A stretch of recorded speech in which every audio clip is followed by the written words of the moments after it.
there's been a lot of surprises when it comes to the Dodgers spring training. We get into all that in this edition of Dodgers Digest. Hey, this is Mike Nelson. Make sure to subscribe to the channel. I want to thank the 30% of the ones who are watching these videos who have already hit the sub button. But 69% of you have not subscribed yet. You know, myself, Brad J, we're bringing you everyday Dodger content. We got live streams here every Friday. Also, when the season kicks off, we're going to be doing a lot of watch-alongs and post-games, so you don't want to miss out. Of course, some of you remember from last year, we had a daily post-game. And, you know, you're not going to find it like this anywhere else on YouTube. We're the best Dodger channel out there, so I'm not sure why you haven't subscribed and liked this video yet. So, you know, the Dodgers, of course, currently, you know, in spring training, spring training is always kind of a rough time for, baseball in terms of watching competitive games, watching exciting games. But, you know, yesterday we had a really exciting game against the Giants, right? Super fun game. Game that the Dodgers won. I got a chance to catch that game.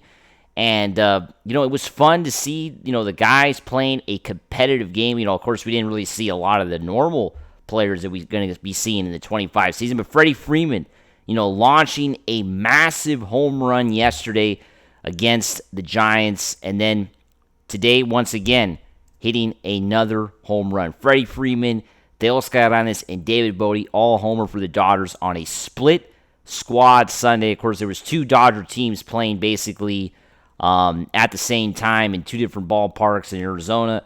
Something that's normally done during spring training to kind of give more players opportunities to play.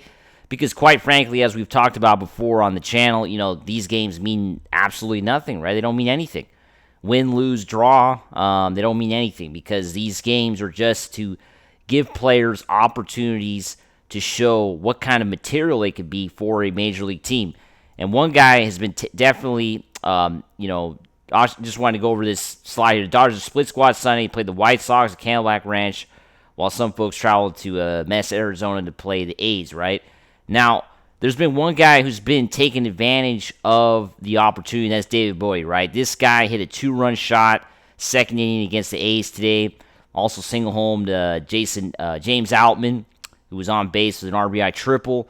So 3 RBIs today for Bote, and Outman had a couple hits today. It's been a rough spring for James Outman, so it's good to see James Outman finally doing something. But David Bote, come on. This guy has gone 10 for 20, 500 batting average with 4 extra base hits and a team-leading 9 RBI for the non-roster invitee. That's pretty good numbers, I would say.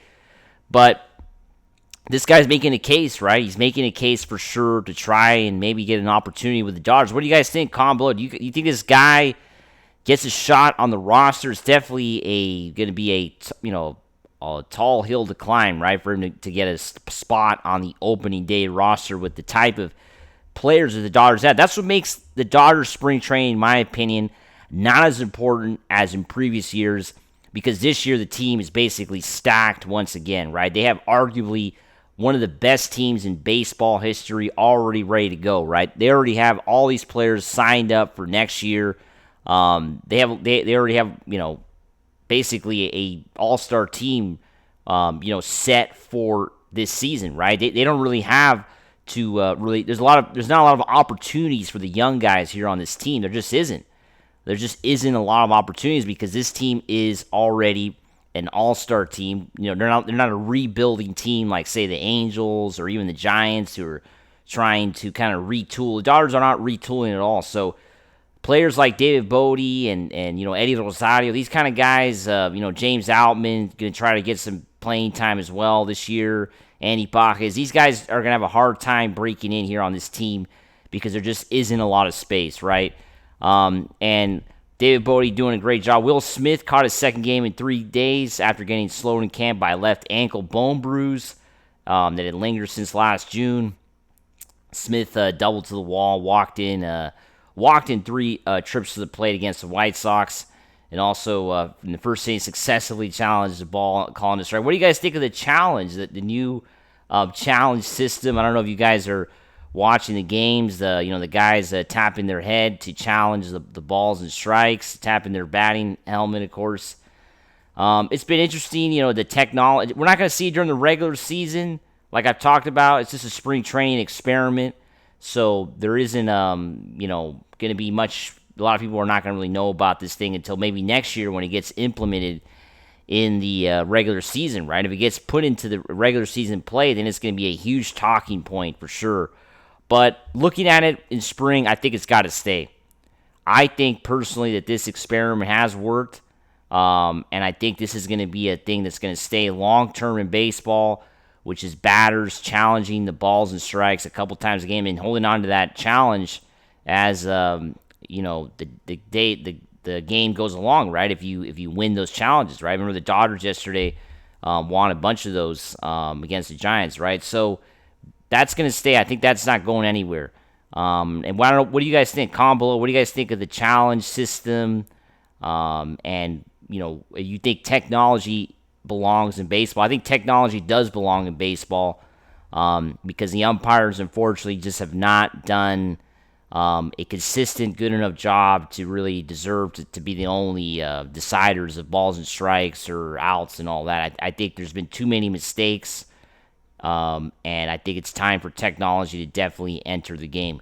Now, let's talk a little bit about the fight for the last roster spots. You got Outman, you got Pajes, you got Taylor, you got Kim.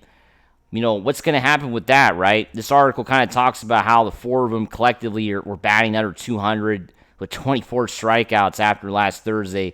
And now, of course, Outman got a couple hits today. That average is now higher. But what do you guys think of what's going on with these guys that really have not been up to par right now? Chris Taylor, this guy is owed $13 million up this upcoming season. It's a lot of money, right? Chris Taylor is owed a lot of money in this upcoming season, and that's going to be a big issue. I think that's the problem because Chris Taylor can't go to AAA on that kind of salary, right? And they're trying to trade him, and it's been a struggle for the Dodgers to find somebody that wants him, right? And he hasn't really had a good spring, Chris Taylor. He hasn't really showed that he's going to be an important figure in the upcoming season.